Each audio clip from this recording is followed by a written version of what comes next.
الخير والسلام عليكم. إيه الاخبار؟ يعني حقيقي انا قلت هلم نفسي في الفتره بتاعت الامتحانات ومش هيبقى في فيديوهات كتير عشان لازم نذاكر، بس انا ما قدرتش بصراحه، خصوصا لما يكون الموضوع ليه علاقه بمصلحتكم، فانا بخاف على مصلحتكم. وبما ان التعليم في مصر وفي العالم عموما بدا يتطور بقى، وتابلت وحاجات حديثه وحاجات غريبه، فاظن ان احنا كمان لازم طريقه المذاكره بتاعتنا وطريقه حل الامتحانات والحاجات ديت تتطور. المهم خلينا نخش في الموضوع على طول، عشان ما دام انت داخل تشوف فيديو ازاي تذاكر فاكيد انت وقتك مهم، وانا كمان عندي امتحان بكره الصبح فعايز اخش انام. النهارده هجيب لكم 5 أو 6 تطبيقات هيساعدوكم جدا على المذاكره عن طريق الموبايل، وانا متاكد جدا ان في اكتر من تطبيق غير دول بيساعدك على المذاكره، لكن دول المجموعه اللي انا فعلا لقيتهم يعني حاجات ذكيه جدا وممكن مفيش ناس كتير تسمع عنها فعلا. خلينا نبدا باول تطبيق وهو سوجي. التطبيق دوت عباره عن فويس ريكوردر عادي جدا شبه اللي عندك على الموبايل، لكن في حاجه مميزه.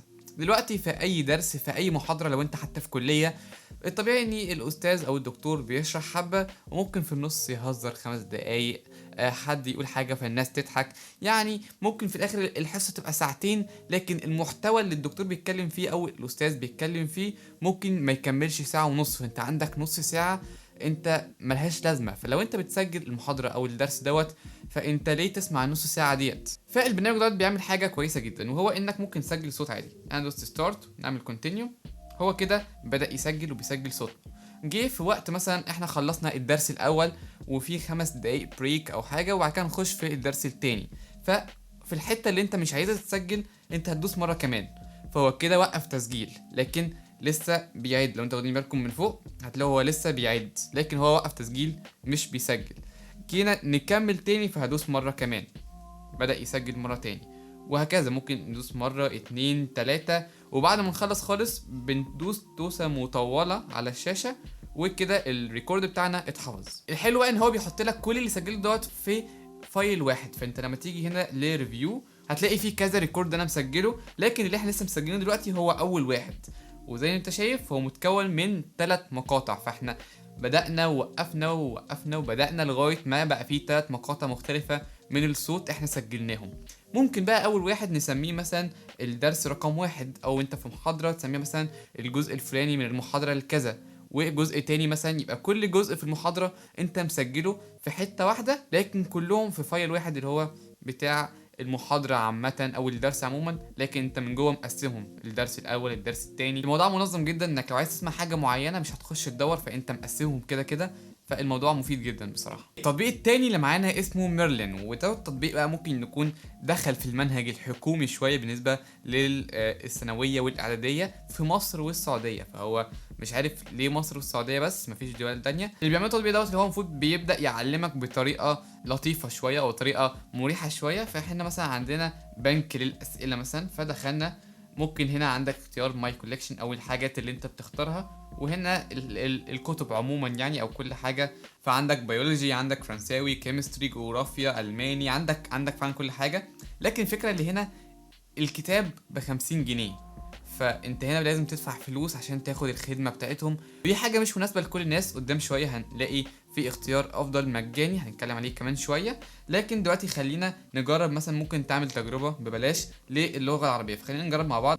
في هنا عندنا براكتس وعندنا تيست وعندنا باي، فاحنا ممكن نتمرن، ممكن نمتحن، وممكن نشتريه. خلينا نمتحن على طول عشان لسه اصلا ممتحن العربي من كام يوم، فخلينا نمتحن وشوفوا بقى ادائي في العربي هفاجئكم. خلينا نختار الوحده الاولى، ودرس الادب، لا ادب لا نحو، خلينا في النحو. حلو، فخلينا مثلا نشوف ال9 اسئله دول. تقريبا مظلل على يعني مش عارف انتوا شايفين الاسئله ولا لا، بس هو مظلل عليها بالاسود غالبا عشان محدش يعمل لها سكرين شوت ويطلعها بره. لكن خلينا مثلا نختار عشوائي كده ونعمل نيكست.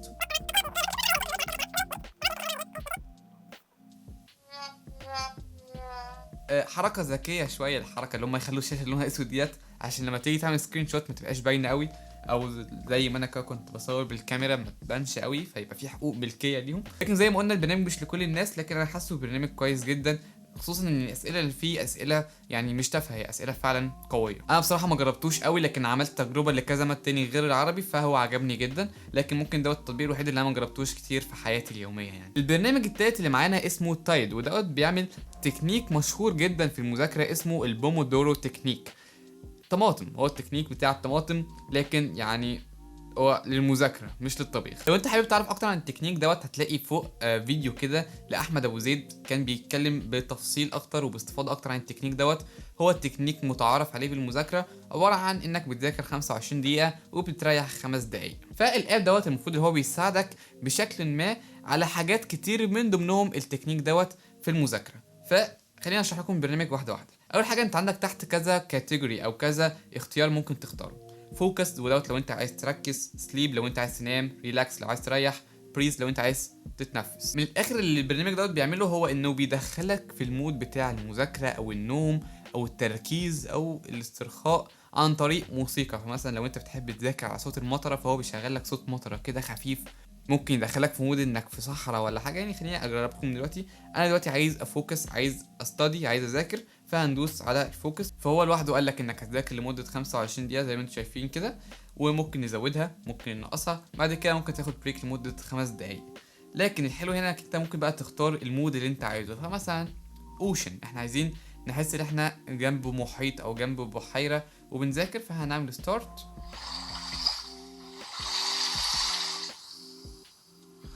اظن فكرته بدات توضح بالنسبه لكم. انا طبعا كنت معلي صوت قوي عشان تسمعوا، او المايك دوت يلقط الصوت، يا رب يكون لقطه يعني. فهو بيحاول يدخلك في مود كده الجو اللي انت فعلا ممكن تكون بتحب تذاكر فيه. برضه ممكن يساعدك قوي في الحاجات التانية شبه النوم او الاسترخاء، لو انت يعني بتحب الموسيقى وتخش في اجواء كده مثلا صحراء او اي حاجه. لو انت برضه من الناس ديت ممكن حاجه شبه كده تعجبك. اللي بعده، بص يا صاحبي، كلنا بنصور ورق لبعض تمام، وكلنا بنبعته على الجروب بتاع الدفعه، وكلنا بنعمل الحاجات ديت. لكن ساعات كده تلاقي واحد برنس كده فينا تلاقيه مصور الورق وعامل له سكان كده بطريقه جامده جدا، ودي حاجه كله عارفها لكن محدش بيستخدمها.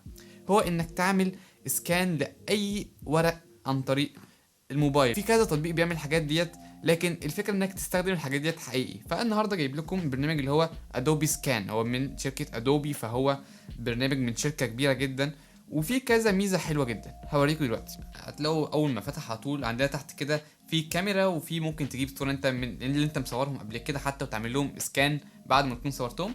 لكن خلينا دلوقتي نفتح الكاميرا مع بعض ونجيب مثلا كتاب، اي كتاب عادي. ده كتاب المواطنه وحقوق الانسان الصف الثاني الثانوي.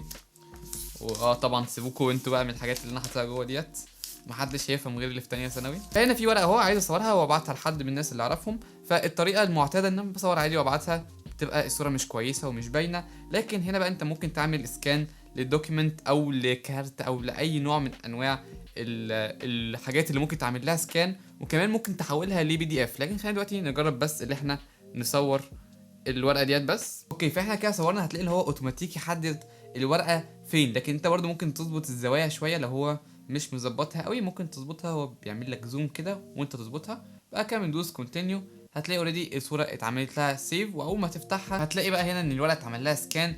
ويعني تخيل بقى كل الناس عماله تبعت صور من موبايلات عادي وانت الوحيد اللي تعمل سكان. حاجه سهله جدا، افتكروا بس انكم تعملوها، لان احنا ساعات بيبقى عندنا الحاجات ديت على الموبايل وما بنستخدمهاش، بننسى نستخدمها، لكن هي فعلا حاجه ممكن تفيد جدا. البرنامج ده في حاجات تاني غير انك تصور ورق، ممكن تعمل سكان لسبوره او لكارت او لحاجات كده. وطبعا ده تكنيكال يعتمد على الكواليتي بتاعت الكاميرا بتاعتك، يعني البرنامج ما بيعملش سحر ولا حاجه. فكل ما الكاميرا بتاعت موبايلك تبقى احسن كل ما اكيد البرنامج هيطلع نتائج افضل. بمناسبه اللي انا عمال اشكر كتير في البرامج ديت، فما فيش اي برنامج من البرامج ديت سبونسر للفيديو او ما فيش راعي للفيديو. فانا فعلا بشكر في البرامج ديت كلها لان انا اللي مختارها وهي كانت عجباني جدا، فانا حاسس ان هي ممكن تفيدكم زي ما هي فادتني. انا ما عنديش اي مشاكل يبقى في سبونسر للفيديو، لكن في الحلقه ديت مفيش سبونسر للفيديو. فعلا كل الحاجات اللي انا مختارها ديت انا كانت عجباني. الاب الخامس والاب الاخير اللي معانا اسمه نون اكاديمي، وده ممكن يكون في ناس كتير منكم تسمع عنه. هو اب عامل شبه الاب اللي رجعناه من شويه اللي هو اسمه ميرلين، لكن دوت برنامج مجاني، ومن رايي هو في حاجات عمليه اكتر من التطبيق اللي هو ميرلين. فخلينا نشوف مع بعض التطبيق دوت بيعمل ايه. زي ما انتم شايفين هنا بيقول لك انت راجل ولا ست او ولد ولا بنت، في سنه كام. فانا في تانية ثانوي اكمل. فزي ما شايفين هنا يعني هو البرنامج دوت ممكن نعمل له ريفيو كامله لو انتوا حابين، لكن هو برنامج كده يعني فيه اختيارات كتير جدا. ففي اصلا في حاجه دلوقتي مباشر الان خاص ليله الامتحان في الرياضيات. اوكي انا بكره عندي امتحان رياضيات تقريبا، فهو في حد دلوقتي عامل لايف بيراجع الرياضه. دلوقتي كان في ناس انتوا مش قلتوا هننام؟ ايوه قلنا هننام صحيح يا مين اللي كان سائل السؤال بتاع حساب المثلثات؟ لان لان الحصه فتحت حصه تانية غيرها. اوكي انا فعلا كنت داخل بالصدفه كده، وبما ان بكره عندي امتحان رياضيات ففي كده يعني حصه معموله لايف حاليا بيراجعوا رياضيات الساعه 1:30 الفجر، فدي حاجه غريبه جدا. في اكتر من حصه معمول لها لايف دلوقتي يعني، فالموضوع فيه اهتمام كتير. وبعد ما تخلص بتقيم المدرس وبتبعت لنون، ونون تبدا تشوف المدرس دوت فعلا كويس ولا لا، تديله تقييم، وانت تبدا تشوف انه مدرس تقييمه اعلى تخش تتفرج عليه في كل المواد. يعني زي ما شايفين كده في كل المواد، لو حاجه شبه كده ممكن تناسبك فانت هتوفر فلوس ووقت كتير جدا. اخر تطبيق معانا وهو احسن تطبيق بصراحه بالنسبه لي، التطبيق اسمه ديتوكس. اوكي وهو كل اللي بيعمله انك بتفتحه كده، هو برنامج سيمبل قوي وبسيط جدا. انا عايز مثلا اذاكر لمده نص ساعه، فانا هظبط الموبايل على نص ساعه. الموبايل مش هيعمل اي حاجه، مش عايزين نص ساعه، خلينا نظبطه على دقيقه و20 ثانيه. اوكي فدقيقه و20 ثانيه بتدوس على علامه القفل اللي موجوده هنا ديت، دوسنا عليها كده هيقول لك خد بالك انت لما تدوس اوكي انت مش هتعرف تفتح الموبايل، فبندوس اوكي. بس كده الموبايل اتقفل لمده دقيقه و18 ثانيه. نحاول نعمل باك، مش هنعمل باك. نرجع، مش هنرجع. ممكن نسحب من فوق هنلاقي النوتيفيكيشنز عادي، لكن هنيجي نفتحها مفيش اي حاجه هتفتح. الحاجه الوحيده اللي تقدر تعملها انك تعمل مكالمه واحده بس عن طريق العلامه بتاعه الفون ديت. انت ممكن تدوس كده وتعمل مثلا مكالمه لاي رقم. اوكي بس كده. حتى هتيجي تحاول تعمل مكالمه تاني مش هينفع، دي حاجه ممكن تغيرها من اعدادات لكن الحاجه الوحيده اللي تقدر تعملها هي المكالمه. حتى لو انت مثلا عايز تطلع منها باي طريقه وخلاص عايز تمسك الموبايل فقلت تعمل ريستارت للموبايل، هتيجي تدوس كده عشان تعمل ريستارت، مش هيجيب لك اي حاجه. اوكي احنا هنا ناس بتاع موبايلات، فخليني كده افهمكم ايه اللي بيحصل. تكنيكلي انت بتديله الصلاحيه اللي هو يحط لك حاجه على الشاشه، يحط لك حاجه على الشاشه، والموبايل فعلا مفتوح مش مقفول، لكن فوق في طبقه بتاعه الاب دوت مش بتروح، فانت حتى هتلاقي من تحت باين قوي ان الموبايل مفتوح مش مقفول. اوكي احنا كده خلصنا. فاول ما خلصنا بصوا هو رجع تاني طبيعي لوحده، لكن خلينا كده نجربه مره تاني. فاهو على نفس التايم هندوس اوكي، نفس الصوت، هو الموبايل كده مفتوح مش مقفول، لكن انت ما تقدرش تعمل اي حاجه لان في الطبقه بتاعه البرنامج، اللاير بتاع البرنامج دوت مغطي على اي حاجه هتفتحها. فانت حتى هتيجي تعمل ريستارت للموبايل، فهو هنا في دلوقتي الزرار اللي هو بيعمل باور اوف بيعمل ريستارت باين، لكن هو تحت الشاشه الخضراء ديت، فانت مش هتقدر تعمل اي حاجه في الموبايل ولا هتقدر تفتح اي حاجه. حتى لو فتحت مثلا اي برنامج هيتفتح تحت الشاشه الخضراء، فانت مش هتقدر تتحكم فيه برضه. انا افضل جدا ان انت بارادتك تسيب الموبايل وما تمسكوش، ولو انت عملت كده تبقى انت بطل، لكن انا ما بعرفش اعمل كده. في ناس كتير قوي عندها المشكله ديت اللي هي بتاثر في مذاكرتها في شغلها في كذا حاجه بسبب ان هي بتمسك الموبايل غصب عنها. اعرف ناس في ثالثه ثانوي كتير بيشيل موبايل بسبب ان هم لما بيمسكوه مش قادرين يتحكموا، يعني يفضلوا فاتحينه بيأثروا في مذاكرتهم. في ناس اكيد بتأثر في شغلها، فبرنامج شبه دوت ممكن يساعدك جدا انك تتعود انك ما تمسكش الموبايل كتير. فبس كده دي كانت كل التطبيقات اللي فعلا كانت عاجباني جدا، حسيتها يعني في هنا كتله من الافاده كبيره جدا. ف يعني قولوا لي رايكم فعلا استفدتوا ولا لا، اكتبوا لي رايكم في الكومنتات. ومش معنى ان انا قلت لكم في برنامج بيقفل الموبايل انكم ما تتفرجوش على الفيديوهات، فاستخدم البرنامج دوت بعيد عن الفيديوهات بتاعتنا، اتفرج على الفيديوهات واعمل لايك واعمل سبسكرايب، وبرضه ذاكر وعيش حياتك واعمل كل حاجه انت عايزها. فعلا يا جماعه ما تنسوش انكم تعملوا لايك وتعملوا شير للفيديو لان ديت حاجه بتفيدنا جدا. الفيديو اللي فات احنا جالنا كميه شير على انستجرام كبيره جدا، بجد شكرا على كل الدعم بتاعكم اللي بيحصل في الفتره ديت. الفيديو ده بقى عايزين نشاركه اكتر على انستجرام على فيسبوك على كل حته عشان الفيديو ينتشر، لان فعلا احنا خلاص في فتره امتحانات، فممكن ناس كتير قوي تستفيد من الحاجات ديت بطريقه او اخرى.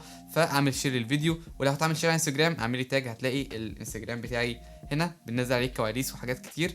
بما اننا في فتره امتحانات فمفيش فيديوهات كتير بتنزل نسبيا يعني، بس انا بنزل برضه فيديوهات، ولكن روح تابعني هناك عشان بننزل الكواليس وبننزل كمان اسئله وحاجات كتير هناك كده، فهتلاقي الانستجرام ظاهر على الشاشه، روح اعمل فولو. بس دي كانت كل حاجه الفيديو بتاع النهارده. ربنا معاكم لو انتوا عندكم امتحانات، لو انت ما عندكش امتحانات برضه ربنا معاك في شغلك في حياتك عموما. وبس كده، شكرا شفتوا الفيديو واشوفكم في الفيديوهات اللي جايه. سلام.